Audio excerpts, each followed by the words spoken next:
মেয়ে থেকে মা হয়ে ওঠা, আজ বুঝতে পেরেছি কতটা বড় হয়েছি।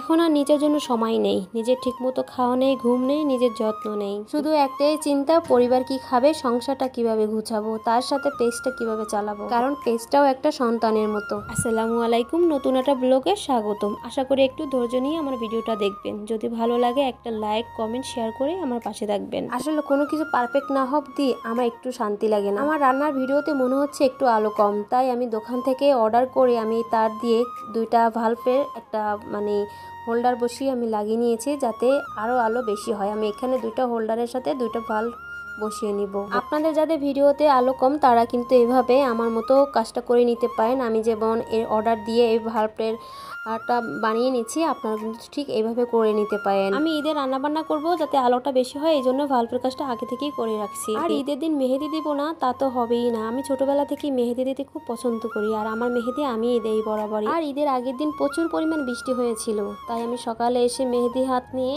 শিশির ভেজা এই গাছগুলোর সাথে একটু ভিডিও করছিলাম, ছবি করছিলাম।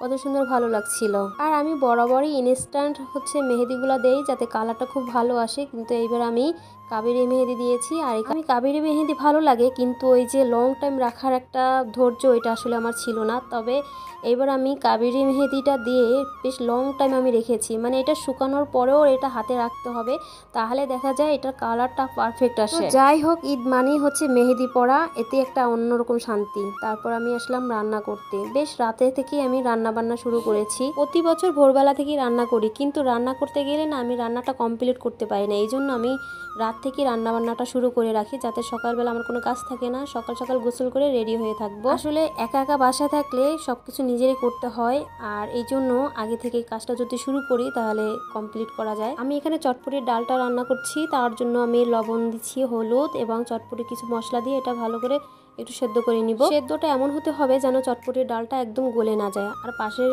চুলায় আমি সেমাই রান্না করতেছিলাম। আর প্রতি বছর আমি বাবার বাড়িতে ঈদ করি, এর জন্য একারা, তাই কুরবানি আর দেয়নি। আগের রাত থেকে মাংস নিয়ে রেখেছিল, সেটাই রাত্রে থেকে আমি সব মশলা একত্রিত মেখে ম্যারিনেট করে ফ্রিজে আধা ঘন্টার মতো রেখে দিয়েছিলাম। আমি এই কাজটা বরাবরই করে থাকি, তার জন্য হয় কি সমস্ত মশলাটা ভিতরে অ্যাডজাস্ট হয়ে যায়।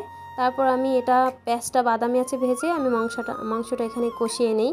আর পাশের চুলায় আমার সেই চটপটির ডালটা আধা সেদ্ধ হয়েছে, বাকিটা আমি একটু সেদ্ধ করে নিচ্ছি।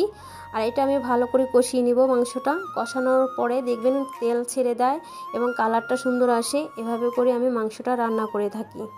তো পাশের চুলে আমার সেই সেমাই রান্নার জন্য আমি দুধটা গরম করে নিচ্ছি। আমি সেমাই রান্না করার সময় বা পায়েস রান্না করার সময় সবসময় চিনিটা সবার শেষে দিই।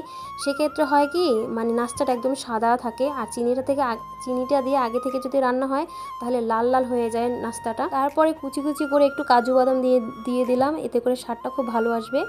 তারপর এই যে আমার সব রান্না শেষ, আমি এখানে পরিবেশন করতেছিলাম। আর সব রান্না করার পরেও আমার হাজব্যান্ড সকালবেলা সে খেয়ে যায় নাই। সত্যি কথা বলতে সকালবেলা উঠে আসলে খেতে মন চায় না, কিন্তু তার জন্য আমি সব কিছু সকাল সকালে রান্না করেছি যাতে সে একটু কিছু খেয়ে যেতে পারে। তারপর সে সামান্য একটু নাস্তা খেয়ে বের হইলো, আর আমি এখানে সব কিছু রেডি করে রাখলাম। সে বাকিটা এসে নামাজ শেষে এসে খাবে। আর আমার কথা কেউ খাক আর না খাক, আমি সব রান্না করব। আমার রান্না করতে ভীষণ ভালো লাগে। আর এদিকে দুই মেয়ে ঘুমে, তারা উঠলে তাদের নিয়ে একসাথে খাবো। আর আজকে ভিডিওটা আমার কেমন লাগলো সবাই একটু কমেন্ট করে জানাবেন। আর ভিডিওটা যদি ভালো লাগে লাইক, কমেন্ট, শেয়ার করে পাশে থাকবেন। আজকের মতো আল্লাহ হাফেজ।